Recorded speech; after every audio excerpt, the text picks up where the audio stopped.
Mas falando ainda do Palmeiras, né? O Nilson falou do Fluminense, que realmente jogou muito, mas não ganhou do Vasco. É o que eu falo que é o diferencial do Palmeiras, Vamp. O Palmeiras, quando ele joga muito, ele ganha. Quando ele joga mal, ele ganha. Mais ou menos. Dificilmente esse Palmeiras perde. Dificilmente foram 2 derrotas nesse ano. Sendo uma delas, como eu falei, lá fora de casa contra o Bolívar com o time reserva. No ano passado, o Palmeiras, no ano inteiro, ele perdeu 7 jogos. E aí, como o Mauro falou, que não pode comparar com o Flamengo no Campeonato Brasileiro, mas dá pra comparar no todo, porque são os 2 times hoje do Brasil mais ricos. O Flamengo só nesse ano já perdeu 11. O Palmeiras no ano passado perdeu 7 jogos. Então, isso é uma diferença também quando a gente fala que o Fluminense vai brigar pelo título. Porque o Fluminense massacrou o Vasco, teve mais posse de bola, teve chances, mas não ganhou. E esse time do Palmeiras, dificilmente ele não consegue o resultado. Já tá com quantos pontos de frente em relação ao Fluminense? Não, com relação ao Fluminense, 3 pontos. 3 pontos, o Palmeiras. Ainda vai se enfrentar. Tem 2 enfrentamentos. Tem muita coisa ainda, né? Tem muita coisa pra acontecer.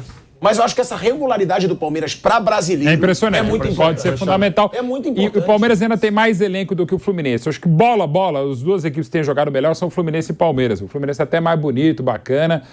Você pode discutir muitas coisas, como se discute até demais, se demoniza o Diniz. O Fábio errou, culpa do Diniz. Se cai um copo aqui, culpa do Diniz, o dinizismo. Não é assim. Ao mesmo tempo, também não se deve endeusar e se encantar toda hora que sai um gol de jogada construída, ou o próprio Diniz, como ele declarou ontem. Não, e quantos gols a gente não constrói desde goleiro? Sim, depois de 728 passes, é algo bastante discutível. Você não pode demonizar o Diniz por querer toda hora sair jogando. Mas também não pode achar que tudo dá certo e maravilhoso porque se joga assim. O Iniesta não sairia jogando como fez o Fábio no lance do gol do Vasco. O Messi não sairia driblando como muitas equipes do Diniz fazem, mas já fizeram muito mais. Há mais equilíbrio. Então assim, não dá para demonizar e também não dá para incensar. Incinerar e incensar um pouco mais de equilíbrio. E o Diniz tem achado esse equilíbrio, o seu Fluminense também. O Fluminense tem bola e tem time para tentar ganhar tudo. Não sei se vai ter elenco. O Palmeiras no momento tem bola, tem time e tem um trabalho há mais de 2 anos e meio muito competente e consistente e com uma molecada muito boa. E o Palmeiras pode hoje sonhar mais em ganhar tudo. Mas, de novo, gente, o normal não é ganhar tudo. Nunca na história desse país não se ganhou tudo. Então, se ganhar um, não ganhar os outros. Se ganhar 2, maravilha, como acabou de fazer o Flamengo ano passado, e mesmo assim o treinador saiu. Então, assim, calma lá. Tanto pro Palmeiras quanto pro Fluminense. E calma lá até com o América Mineiro, que é um horror de campanha, mas não é time pra estar tão mal. E tem também aquele negócio do costume, né?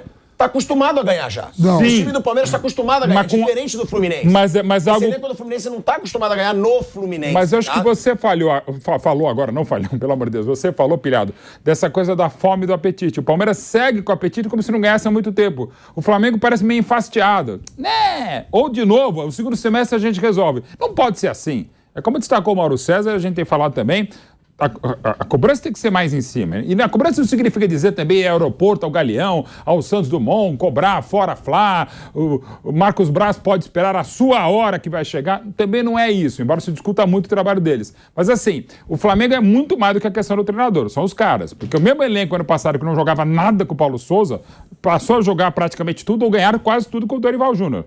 Então tem muita coisa que realmente não dá pra gente entender no Flamengo. Falando nesse sangue nos olhos do Palmeiras, que a gente vai falar isso quando a gente falar sobre o Flamengo, porque eu fico um pouco puto quando falam, o Flamengo perdeu a motivação, o Flamengo tá acomodado. Cara, o Palmeiras ganhou tanto quanto esse Flamengo e não tá acomodado. Mas isso eu acho que vale pro debate quando a gente falar do Flamengo. Agora, o Dudu voltou a marcar com a camisa do Palmeiras.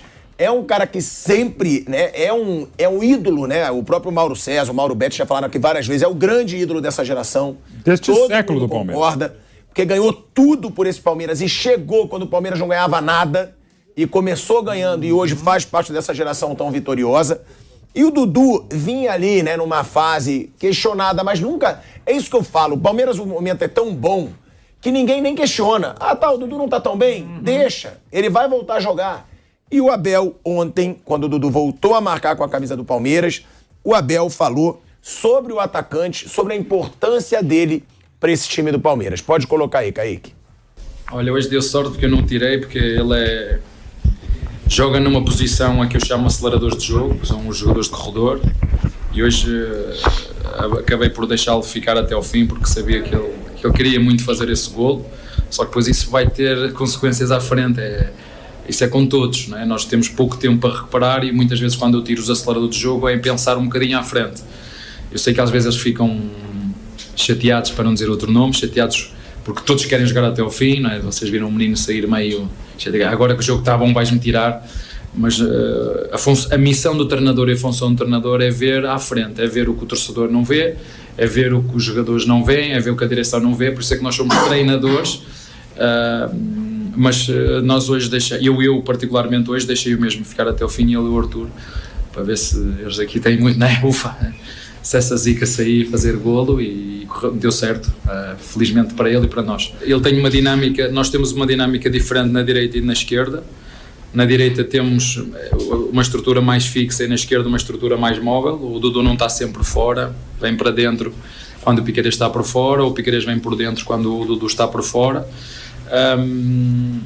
O Dudu é para além de tudo, é mais do que um finalizador, é um assistente, é um jogador que tem muitas assistências, não é um finalizador nato, mas é um jogador que numa época normal tem que fazer entre 10 a 15 golos, isso um jogador do nível dele tem que fazer, e ele sabe disso, ele também se cobra a ele pede às vezes para treinar lá, para ficar a aprimorar o gesto técnico, mas não é por falta de ocasiões que ele tem tido, é porque o futebol às vezes assim, há dias em que não sai, não é que que é da zica, tem que sair a zica, eu digo que não é zica, é quando tem que ser, como o Hendrick igual, estava sempre muito preocupado porque isto e aquilo, a imprensa fala disto, tudo no tempo de Deus. Eu estou aqui para ajudar os jogadores, estou aqui, a minha missão é essa, é ajudar, é melhorá-los, é corrigi-los, é educá-los se for preciso, para que depois cheguem dentro do campo e façam o máximo esforço para pôr todos os recursos que tenham ao serviço.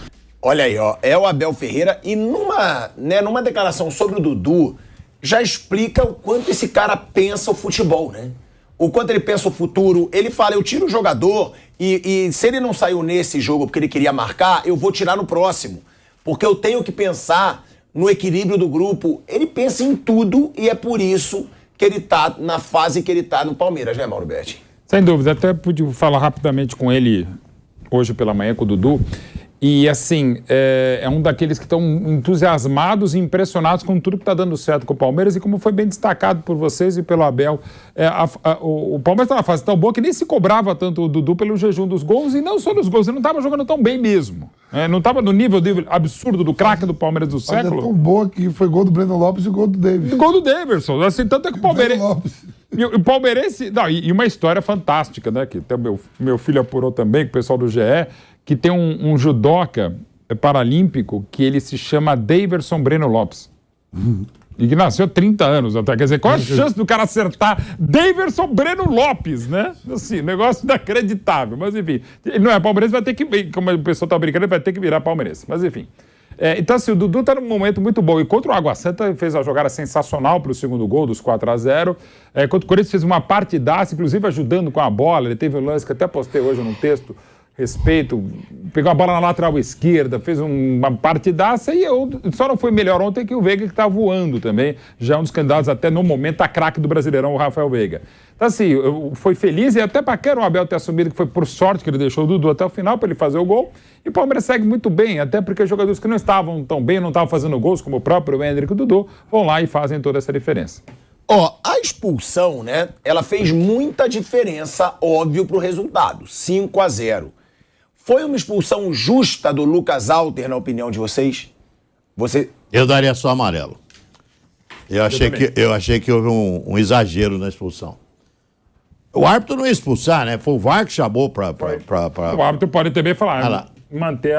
Assim, porque não é... Primeiro, não existe o último homem. O que existe é uma oportunidade clara de marcação de gol que você pode discutir. Mas repare que há um zagueiro do Goiás do outro lado dando condição, não. Indo em busca da... Olha lá, tá vendo? Tem mais um zagueiro ali. O Dudu não tá em direção ao gol. Claro que ele tá assim, mas não tá focado pra meta como recomenda a regra. Ele tá saindo da área. Então, é o Rony, não.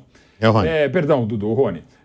Aí você vê o Halter, se ele pega em cheio, eu expulso. Só que você vê que ele fura. Ele não consegue pegar a bola e nem direito o Rony, que cai. Não estou dizendo que não tenha sido falta. Era falta, mas para cartão amarelo, não vermelho. Já estava 1-0, ajudou a determinar o jogo, mas não foi, claro, determinante por um 5-0. Acho que o árbitro foi muito rigoroso, no caso o VAR. Mauro César Pereira. Eu acho que, de qualquer maneira, o Palmeiras ia atropelar, talvez não fosse 5, fosse 2, fosse 3, mas venceria de uma forma ou de outra o Goiás. Você acha que não fez tanta diferença pro resultado? Eu acho que não. Acho que no contexto do que foi o jogo, acho que... Claro que facilitou, mas acho que o Palmeiras venceria, talvez não por goleada, mas acho que venceria de uma forma ou de outra. Expulsaria? Também não. Eu acho também que foi exagerado. Mas eu não acho que isso seja o mais importante para se discutir sobre esse jogo. Acho que nesse jogo o mais importante foi a imposição do Palmeiras. Fora de casa. Como vencer um time mais fraco. É isso. Eu sempre falo isso. Tem maneiras e maneiras. Você vence sofrendo, suando sangue, ou você vence se impondo. Eu acho que mesmo que fosse 12 contra 12, 15 contra... O Palmeiras ia passar o rodo, ia vencer. É o que o jogo apresentou e venceu. Com a expulsão ficou mais fácil, é verdade. Mas não acho que a expulsão seja algo tão relevante no contexto desse jogo específico, né?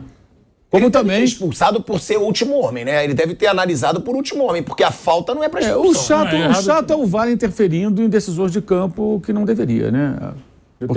Porque quando é interpretativo, ele não tem que se meter. É isso aí. O juiz viu, então tem que se meter. Não é um lance óbvio e claro, né? Como quando é um erro capital, aí o árbitro, olha, você errou aí, bonitão, vem cá olhar. Dá uma olhadinha no vídeo. Ontem, por exemplo, no jogo do Arsenal contra o Newcastle, foi marcado um pênalti contra o Arsenal no começo do jogo. A bola, de fato, não bateu no braço do jogador, bateu na perna. O VAR viu e chamou, olha, vai lá olhar o vídeo. É raro na Premier League o camarada lá, o árbitro, olhar o vídeo. Ele foi lá olhar e viu, realmente. O erro que ele cometeu não é nenhum absurdo. A bola em alta velocidade ali, queimou, bateu na perna, o braço um pouquinho aberto, ele entendeu que foi, o VAR corrigiu. Perfeito. Porque ali não é uma questão de interpretação, ali de fato não foi pênalti. É só olhar com mais atenção. O VAR tem o vídeo, pode ver 1, 2, 3, 5, 10 vezes. No campo não. Então ele foi corrigido e seguiu o jogo normal. O pessoal do Newcastle aceitou, não teve briga, não teve nada. Seguiu, ele perdeu o jogo. Logo depois o Arsenal fez o gol, estava tomando uma pressão danada. Primeiro ataque praticamente meteu lá o gol e venceu depois por 2-0. Então acho que nesse jogo, acho que independentemente de justo ou não, acho que o Palmeiras ele se impôs. O modo como ganhou do Goiás não foi como ganhou do Corinthians. É isso mais ou menos que você falou, né? Sim. De se impor mesmo, poderia ter feito 3 e ontem... Sim. Se impôs e não teve... assim, uma questão de postura. Você falou do Brighton há pouco. O Brighton tinha um técnico, que era o Graham Potter, que era posse de bola. Trouxe o De Zerbi, posse de bola. Venceu o Manchester United semana passada, 60% de posse de bola do Brighton. Indo pra dentro. Não, vai pra dentro, fica com a bola e massacra, vai pra cima. Ah, mas é o Manchester United antes. Teve o gol aos 47. Tá, camisa pesada, tá tudo bem. Teve chance pra caramba. E isso aí me lembra o Fortaleza. O Fortaleza, quando perdeu o Ceni, rodou, botou o Zé Ricardo e tal, depois foi buscar o Vojvoda, inspirado no Ceni. Ou seja, nós temos um técnico que joga desse tipo. Vamos buscar um cara que siga mais ou menos a mesma linha. E foram encontrar o Vojvoda lá no Chile, um argentino que trabalhava no Chile. O Marcelo Paes já até explicou pra gente numa entrevista que isso. Eu entrevistei ele uma vez também, ele falou que ele queria posse de bola, ele queria um time ofensivo, ele queria mentalidade. Ele fala que o 5 deles é 8, quer dizer, eles querem um volante que tenha mais qualidade de passe. E é isso. Isso começou com o Rogério. Eles perceberam, dá pra jogar assim, né? De uma forma mais técnica, com mais a bola, tratando bem a bola e tal, e definiram a filosofia de jogo. Esse time inglês tem mais ou menos a mesma ideia. O Sassuolo há anos. Ah, mas o Sassuolo é só o Sassuolo. Mas, gente, não, tô ganhando disso. Chegava dos grandes lá. Sassuolo, Atalanta. Atalanta mais ainda, mas assim, o Atalanta ainda que tem mais dinheiro, o Atalanta tem muito dinheiro, o Sassuolo não tem tanto, mas é exatamente o que o Mauro César está falando. Às vezes você não é para chegar nem entre os 4 primeiros e tal, mas, gente, para um Sassuolo que seria, sei lá, 12º, lutando para não cair, 10º e mesmo assim com gosto de ver. É legal, de um modo geral, nos últimos anos, ver o Sassuolo. Porque quando fala assim, mas a Atalanta não ganha o campeonato. A Atalanta joga Champions League, pô. Atalanta teve o melhor ataque do mundo. Exato. A Atalanta, desde o tempo do Evaí, que foi homenageado esses dias, foi pra segunda divisão, era coadjuvante. E também não ganhava sem jogar assim, né? Não. E jogando assim passou a jogar a Liga dos Campeões, gente. Pelo amor de Deus. Quase eliminando o time mudou o patamar. Mudou o patamar. E não foi porque fez um investimento zilionário, porque venderam lá para um país da Arábia Saudita, do Oriente Médio, Arábia Saudita, Catar. Não, é um trabalho lá do técnico, do jogo, filosofia do clube.